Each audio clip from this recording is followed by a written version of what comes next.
Hello everyone, welcome and or welcome back to my channel. My name is Hannah if you're new here, and since I was on hiatus from April, May, and June, and most of July, I decided to do kind of a quarterly wrap-up since my hiatus perfectly aligned with quarter two of the year. I never did a wrap-up for April even though I posted videos, so this is going to be a quick stats overview of quarter two and talking about my favorite reads of quarter two. So I'm going to break this up by month and talk about my favorite reads of each month and then do some stat comparison at the end. I got my notes. In April, I read 18 books, or I attempted 18 books. I had 2 books I did not finish. 4 books were rereads and 14 were new to me.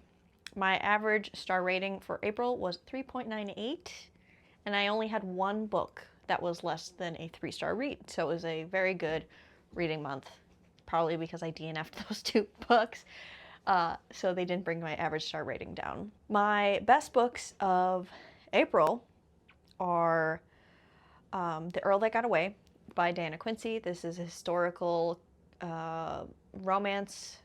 Diana Quincy is a Palestinian-American author, and this is a persuasion retelling. And I hate Persuasion by Jane Austen, but boy oh boy, was I convinced of this relationship in this retelling. It was fabulous, it was heartwarming and epic, and I actually really loved it. And Diana Quincy is an author I definitely need to read more from. I also really enjoyed Check Please by Ngozi Ukazu, which is a graphic novel YA new adult queer hockey romance duology, and I gave the second book in this series 4.5 out of 5 stars. This was just delightful. And I know this series birthed some other queer hockey romances that I also enjoy. So I'm glad I read this one as well. It was really heartwarming and sweet. A 5-star read from April was Jane Austen's Bookshelf, which is a nonfiction about the women authors who inspired Jane Austen's writing and why they were lost to time or more obscure than Jane Austen. Spoiler alert, it's misogyny, but also other factors. So it wasn't just biographies of these women and their work, but a little bit more of a deep dive into the historical context of these writers. But we are also following the author as she is a rare book dealer, and she is cataloging, finding editions of these books, where she found them, how she found them, why she selected each edition that she finds to read. She reads these old editions to talk about them in her book, and it was just a fabulous nonfiction. The final best book of April that I have is Japanese Gothic by Kylie Lee Baker. This was a 5-star horror. It is about 2 characters that live in the same house but are separated by time, and they keep seeing the ghosts of each other in this home. That's all I'll say about the plot, but this was very spooky ooky to me. I had that icky tummy feeling, that sense of dread and worry, and I really love how this concluded and how everything was answered in the end. Moving on to May. In May, I attempted 14 books. I DNF'd 3, so I read 11. 3 of those were rereads, and 11 of those books were new to me. So my average star rating was 4.04, so it's a very, very high average rating. Only 1 book was less than 3 stars, but I did have 3 DNFs, so that does play a factor in my overall average star rating. The best books of May. I actually have a video coming out, or that already came out, about recent T. Kingfisher books.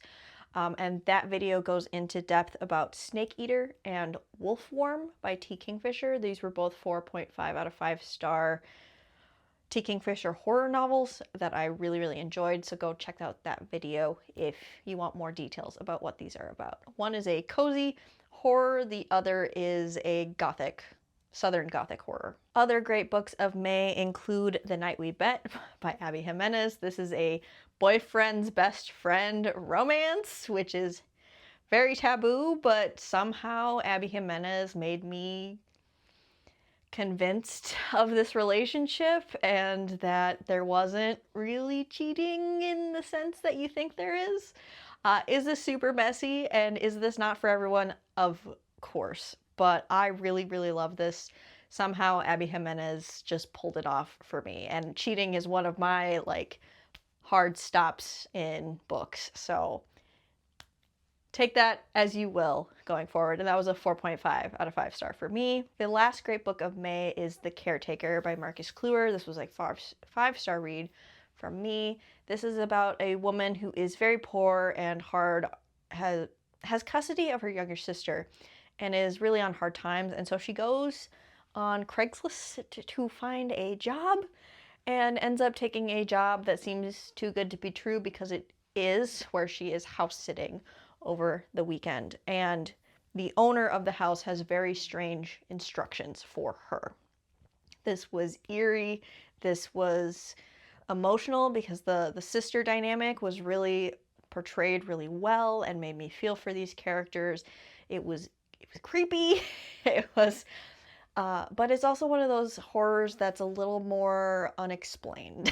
In fact, there was very little to no explanation as to why things were happening or how, but for me, it really, really worked. So if you like Marcus Kluwer's first novel, We Used to Live Here, you would probably like The Caretaker as well. In June, we had a really slow reading month. I read 8 books. I didn't have any DNFs. I reread 2 of those books, and 6 were new to me.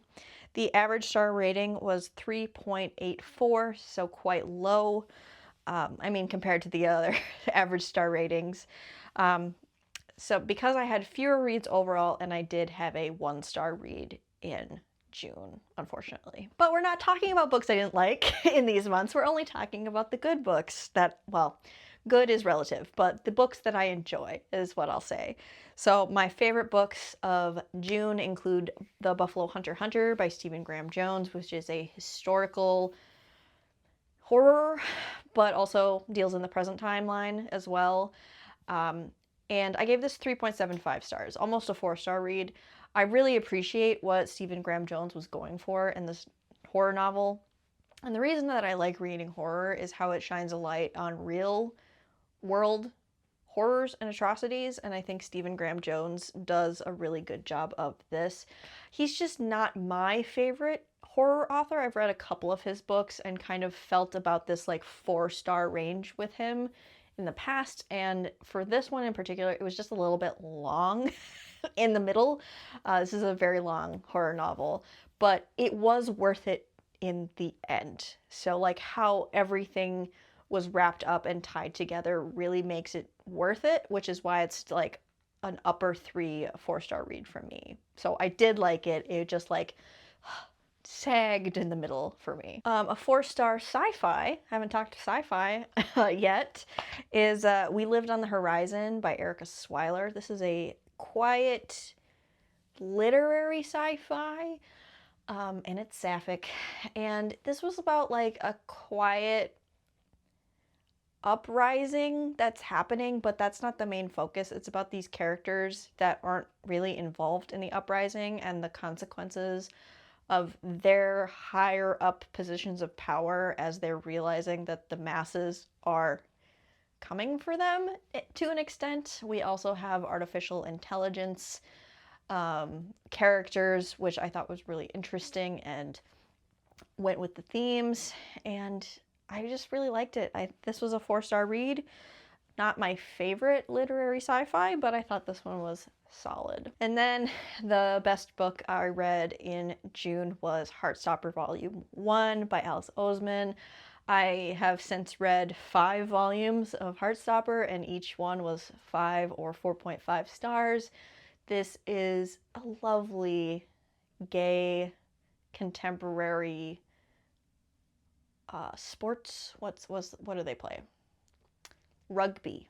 It's a young adult queer rugby romance, and it was just so sweet and lovely, and these characters are just so memorable and loving and endearing to the reader that even though I don't read young adult very much anymore, I still really enjoyed this series and I am enjoying this series. There's one more graphic novel to read, but if you're adult and you don't like young adult anymore, maybe even this one will win you over. I love Heartstopper and I can't wait to watch the show. So let's talk about the quarter as a whole. I'm going to put up a couple of fun graphs on the screen, and I really like sunflowers, and I'm growing some sunflowers in my garden this year. So here's the stats as we compare. So overall, I read 35 books. That includes like minus the 5 DNFs. So 9 overall rereads, 26 books were new to me, and the average star rating across all 3 months was a 3.95. So very high star rating.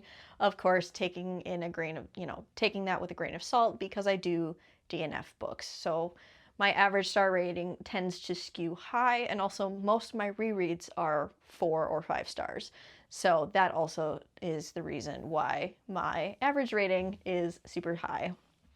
So that's what the months look like that I was on hiatus. Hopefully I'll be getting into my monthly wrap-ups again in July. Thank you so much for watching, and I will see you in another video of mine very soon.